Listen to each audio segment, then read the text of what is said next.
boys and girls. I hope everyone is doing well at this time. We're wrapping up our video Sunday school lessons because on May the 2nd, we expect to return to live Sunday school right here at HBC. We hope that you'll be able to join us.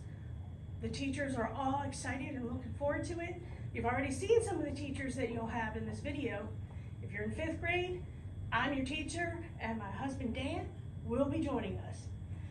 So today's lesson is about the two men on the road to Emmaus.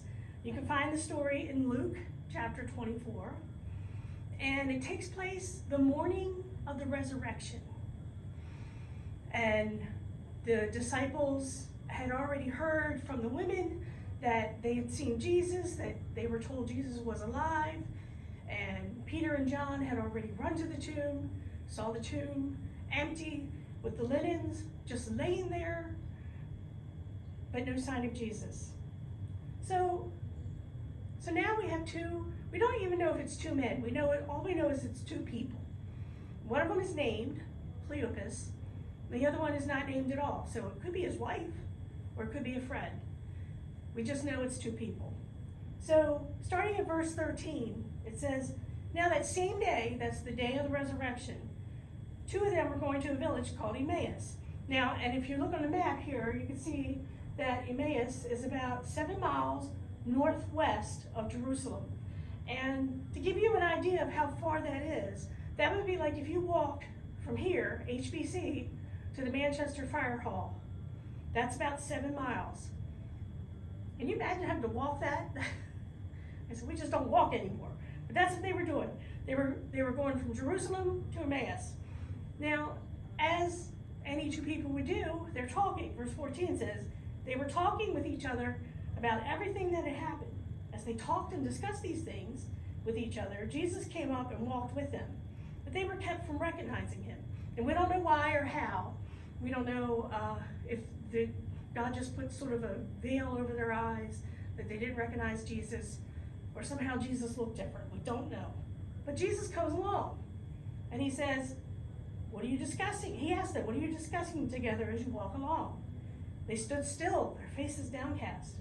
One of them, named Cleopas, asked him, "Are you the only one visiting Jerusalem who doesn't know the things that have happened there in these days?" Basically, he's saying to Jesus, not knowing it's Jesus, "Have you been living under a rock? How do you not know this? This is big news."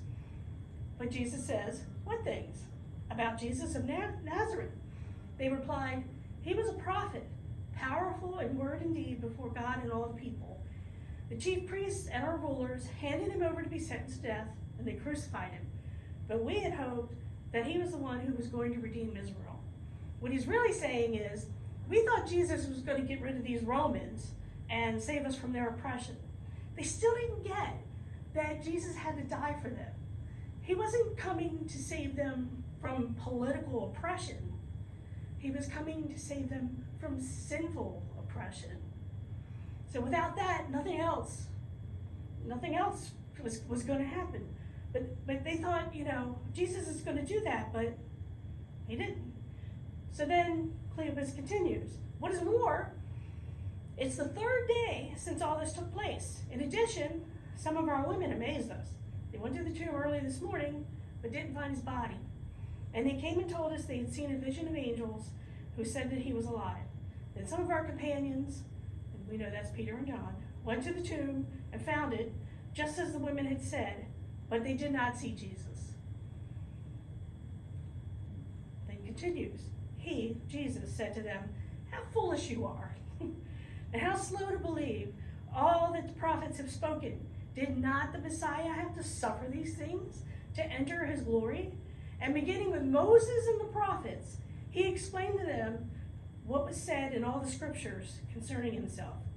Now, we don't know exactly what Jesus shared, but it would have been some of the many verses in the Old Testament that predicted Messiah's coming and things that were going to happen. So maybe he mentioned Psalm 16, where it's predicted that the Messiah would rise from the dead. Maybe he mentioned Psalm 22, which vividly describes a crucifixion centuries before it was invented. Or Isaiah 7:14, where it says, Messiah will be born of a virgin. Or Zechariah 9:9, where it describes Messiah riding on a donkey, just like Jesus did the week before. Or Isaiah 53, which vividly describes Messiah's suffering. I could do this all day. There's so many verses.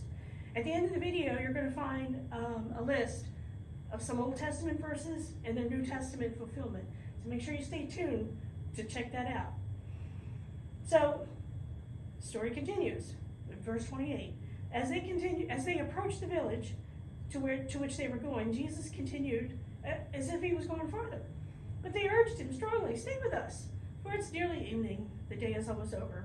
So he went with them, or he went to stay with them. And that was just common hospitality at the time. You offered a stranger perhaps a meal, perhaps a place to stay. Story continues, verse 30. When he was at the table with them, he took bread, gave thanks, broke it, and began to give it to them. Then their eyes were opened, and they recognized him, and he disappeared from their sight. They said to each other, "Were not our hearts burning within us when he talked with us on the road and opened the scriptures to us?" So they got up and returned at once to Jerusalem. Remember, they walked 7 miles? Well, they just walked another 7 miles. 14 miles in one day.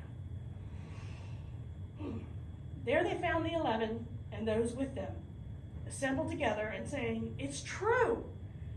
The Lord has risen and has appeared to Simon."